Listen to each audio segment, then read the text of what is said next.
سلطان العشاق امیر المحبین خسرو اہل چشت حضرت امیر خسرو رحمۃ اللہ علیہ جنوبی ایشیا میں اسلامی ایرانی تہذیب و ثقافت کے فروغ اور مقامی تہذیب و ثقافت کے ساتھ اس کے متوازن امتزاج کے نتیجے میں علوم و فنون کی تاریخ میں جو غیر معمولی ترقی ہوئی اور جو جامع الصفات عبقری شخصیات پیدا ہوئیں وہ ہمارے مشترکہ علمی ادبی اور ثقافتی ورثے کا روشن ترین باب ہے۔ ایسی شخصیات میں سر فہرست حضرت امیر خسرو رحمۃ اللہ علیہ جو اپنی بے مثال علمی و عرفانی جامعیت اور اس کے بھرپور خلاقانہ اظہار کی بدولت عالمگیر شہرت و مقبولیت کے حامل ہیں، اور گزشتہ تقریباً 7 صدیوں میں یہ خطہ ان کی کوئی نظیر پیدا نہیں کر سکا۔ امیر ابو الحسن یمین الدین خسرو 653 ہجری 1255 عیسوی میں مومن آباد پٹیالی اتر پردیش موجودہ بھارت کے پیدا ہوئے۔ وہ ترکوں کے ایک مقتدر قبیلے لاچین کے سربرآوردہ خاندان سے تعلق رکھتے تھے۔ ان کے والد امیر سیف الدین محمود رحمۃ اللہ علیہ 7ویں صدی ہجری میں رونما ہونے والی تاتاری پورش میں ترک وطن کر کے وارد برصغیر ہوئے، اور اپنی خودداد عسکری اور انتظامی صلاحیتوں کی بنا پر انہوں نے بہت جلد درویش صفت سلطان شمس الدین التمش رحمۃ اللہ علیہ کے دربار میں اہم عہدہ حاصل کر لیا۔ ان کی شادی صوفیانہ اوصاف کے حامل نامور مقامی امیر نواب عماد الملک کی بیٹی سے ہوئی، جن کے بطن سے حضرت امیر خسرو رحمۃ اللہ علیہ نے جنم لیا۔ یوں انہیں ماں اور باپ دونوں کی طرف سے علم و عرفان کی قابل رشک میراث ملی۔ امیر سیف الدین محمود لاچین کے ہمسائے میں ایک اہل دل و نظر مجذوب رہتے تھے جو شہر بھر کا مرجع عقیدت تھے، اور سیف الدین محمود رحمۃ اللہ علیہ بھی ان سے ارادت رکھتے تھے اور ان کا شایان شان احترام بجا لاتے تھے۔ وہ اپنے نو مولود بیٹے کو حصول دعا و برکت کے لیے ان کی خدمت میں لے گئے۔ قلندر صفت مجذوب نے نہ صرف بچے کو دعاؤں اور محبتوں سے نوازا بلکہ یہ سراپا بشارت پیشن گوئی بھی کی کہ نومولود اپنے عہد میں اپنی جداگانہ علمی و ادبی شناخت بنائے گا، عارف کامل اور مقبول بارگاہ ہوگا، اور زمانہ اس کی عزت و شہرت کو صدیوں خراج تحسین پیش کرتا رہے گا۔ امیر خسرو رحمۃ اللہ علیہ اپنے والدین کے تیسرے اور سب سے چھوٹے بیٹے تھے، اس لیے خصوصی طور پر ماں باپ کی آنکھوں کا تارا بنے رہے۔ ان کی پرورش بہت ناز و نعمت میں ہوئی اور ان کی تعلیم و تربیت کا ہر ممکن اہتمام کیا گیا۔ ان کی ذہانت، لیاقت، قوت حافظہ، خوش خطی، شگفتہ مزاجی، موزوں طبعی اور آداب شناسی حیرت انگیز تھی۔ ان کے کہنہ مشق اساتذہ خوب دل لگا کر انہیں پڑھاتے، اپنے ہنار شاگرد کی صلاحیتوں اور پیش رفت پر پھولے نہ سماتے۔ اس شرف استادی کو اپنے لیے سرمایہ افتخار پاتے تھے۔ مکتب کے ابتدائی برسوں ہی میں اس ترک بچے نے شعر گوئی شروع کر دی اور اپنے عہد کے نامور اساتذہ کو بھی چونکا دیا۔ حضرت امیر خسرو رحمۃ اللہ علیہ ابھی 9 برس ہی کے تھے کہ ان کے والد 85 برس کی عمر میں کفار کے ساتھ ایک جنگ میں شہید ہو گئے، اور امیر خسرو کی کفالت و تربیت ان کے نانا کے سپرد ہوئی۔ نانا ہی کی تربیت میں دین و تصوف کی طرف ان کا میلان طبع بڑھا، اور اولیاء اللہ کی محبت ان کے دل و دماغ میں گھر کر گئی۔ ابھی 20 برس کے بھی نہیں ہوئے تھے کہ مروجہ علوم و فنون میں فارغ التحصیل ہو گئے اور فنون سپاہ گری میں بھی مہارت حاصل کر لی۔ امیر خسرو رحمۃ اللہ علیہ بچپن ہی میں چشتی سلسلہ طریقت کے عظیم روحانی پیشوا سلطان المشائخ حضرت خواجہ سیدنا نظام الدین اولیاء رحمۃ اللہ علیہ سے بیعت ہو گئے تھے۔ اس بابرکت نسبت نے ان کی فکری اور باطنی سمتیں متعین کر دینے میں فیصلہ کن کردار ادا کیا، اور وہ زندگی بھر دنیا اور اہل دنیا میں رہ کر بھی ان میں نہیں رہے۔ بعد کے برسوں میں انہوں نے حضرت شیخ نظام الدین اولیاء رحمۃ اللہ علیہ سے تجدید بیعت کا شرف بھی حاصل کیا۔ اس موقع پر انہوں نے اپنے تمام اثاثے راہ خدا میں لٹا دیے۔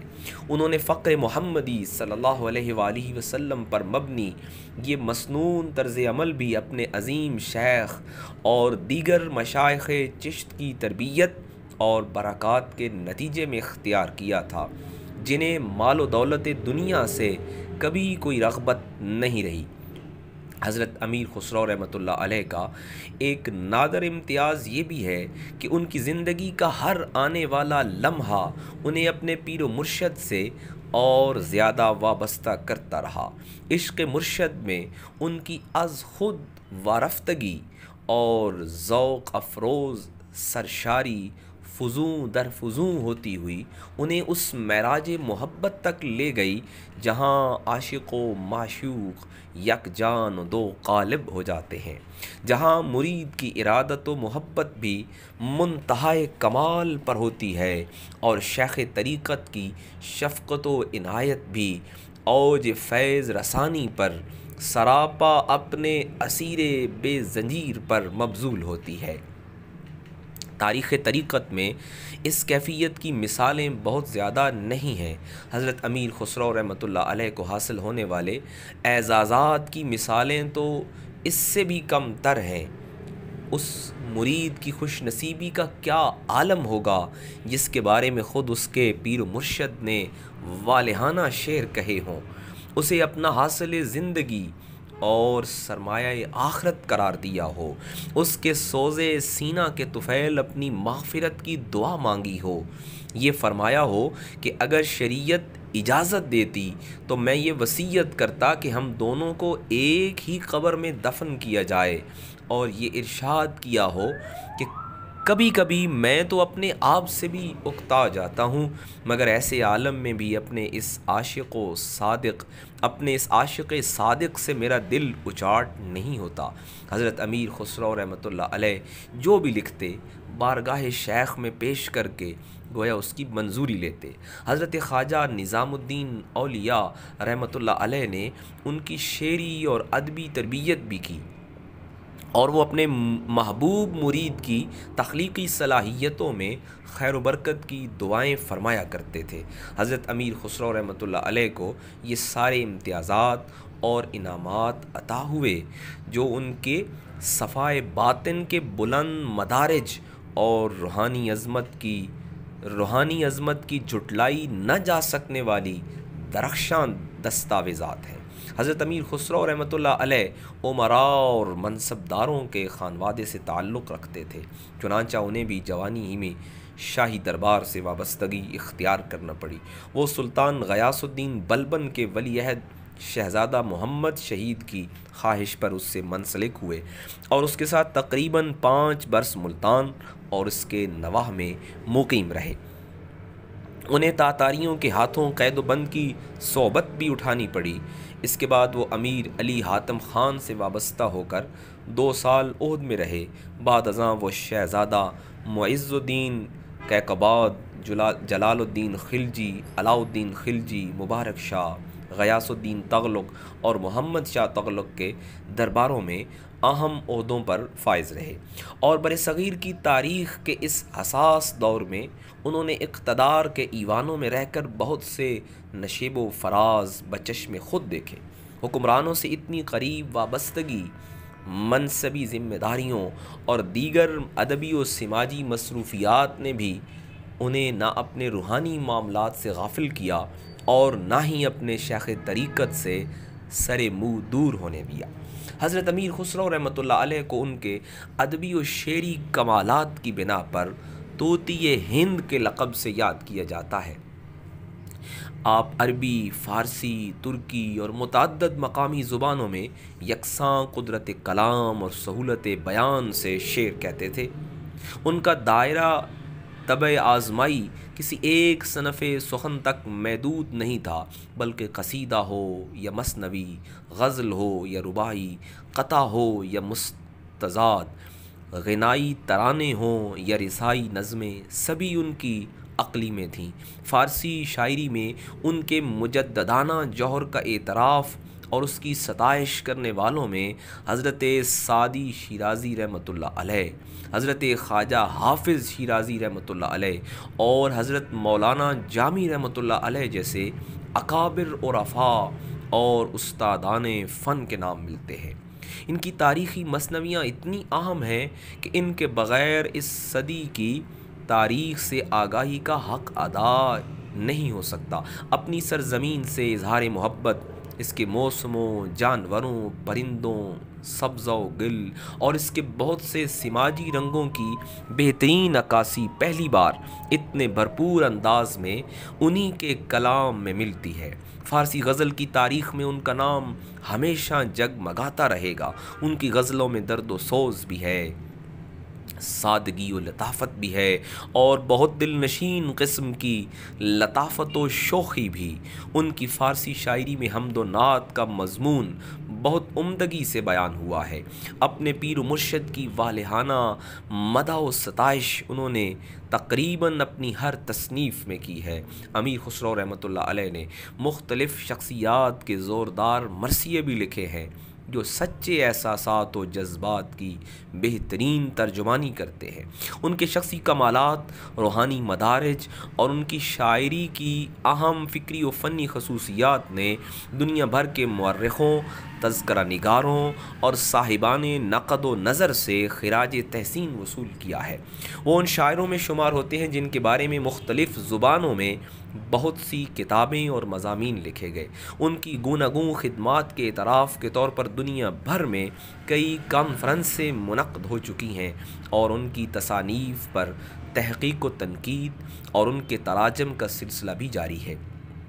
مقامی زبانوں میں ان کی شاعری مکمل طور پر محفوظ نہیں رہ سکی اور اس کے محض چند نمونے ہی باقی رہ گئے ہیں، جن کی بنیاد پر بجا طور پر انہیں اردو کے بانیوں اور مقامی زبانوں کے محسنوں میں شمار کیا جاتا ہے۔ حضرت امیر خسرو رحمۃ اللہ علیہ ایک فطری ماہر موسیقی بھی تھے۔ عربی، ایرانی، ترکستانی اور مقامی موسیقی کے اسرار و رموز ان کے سامنے ہاتھ کی لکیروں کی طرح عیاں تھے۔ چشتی سلسلہ طریقت میں سرود و سماع کی ایک خاص معنویت اور اہمیت ہے۔ حضرت امیر خسرو رحمۃ اللہ علیہ اس دبستان عرفان سے وابستہ ہوئے تو ان کا یہ علمی و عملی ذوق و شوق دو آتشہ ہو گیا۔ اللہ نے انہیں دل نشیں آواز سے بھی نوازا تھا جس نے سونے پر سہاگا کا کام کیا۔ وہ گاہے بگاہے اپنے پیر و مرشد کو اپنا یا دوسروں کا کلام گا کر بھی سنایا کرتے تھے۔ بہت سے آلات موسیقی کی ایجاد یا اصلاح اور کئی راگوں اور راگنیوں کی اختراع بھی ان سے منسوب ہے۔ قوالی کی صنف میں تو صحیح معنوں میں انہوں نے جان ڈالی اور برِ صغیر کی محافل سماع میں آج بھی ان کے نام کا سکہ چلتا ہے۔ شعر و موسیقی کے ساتھ ساتھ نثر نگاری میں بھی ان کی تخلیقات بہت اہم ہیں۔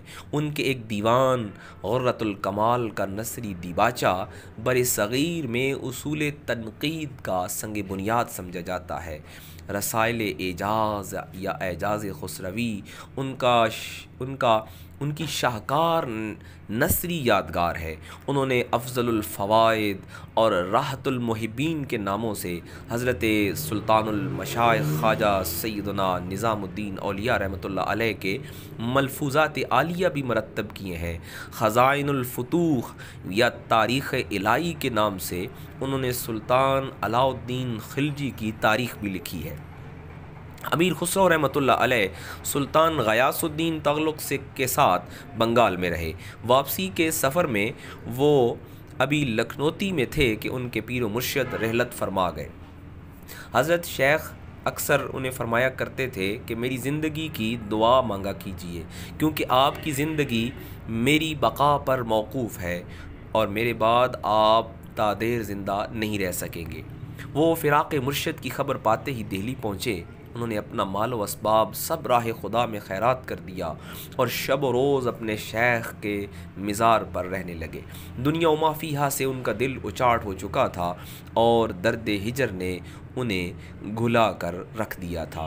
6 ماہ بعد 18 شوال 725 ہجری 1225 کو وہ بھی راہی عالم بقا ہوئے۔ مرشد کے احاطہ مزار میں ان کی تدفین ہوئی، جہاں ان کا مزار اہل دل و نظر کا مرجع ہے، اور ہر سال باقاعدہ ان کا عرس منایا جاتا ہے، جس میں مقامی افراد کے علاوہ دنیا بھر سے عقیدت مند شرکت کرتے ہیں۔ ان کے عرس کی تقریبات میں دیگر مذاہب کے اہل ذوق و عقیدت کی کثیر تعداد موجود ہوتی ہے۔ حضرت امیر خسرو رحمۃ اللہ علیہ عبادت و ریاضت میں بھی ممتاز تھے۔ وہ اکثر روزے سے رہتے، شب بیداری، تہجد گزاری اور کثرت سے درود پاک پڑھا کرتے تھے۔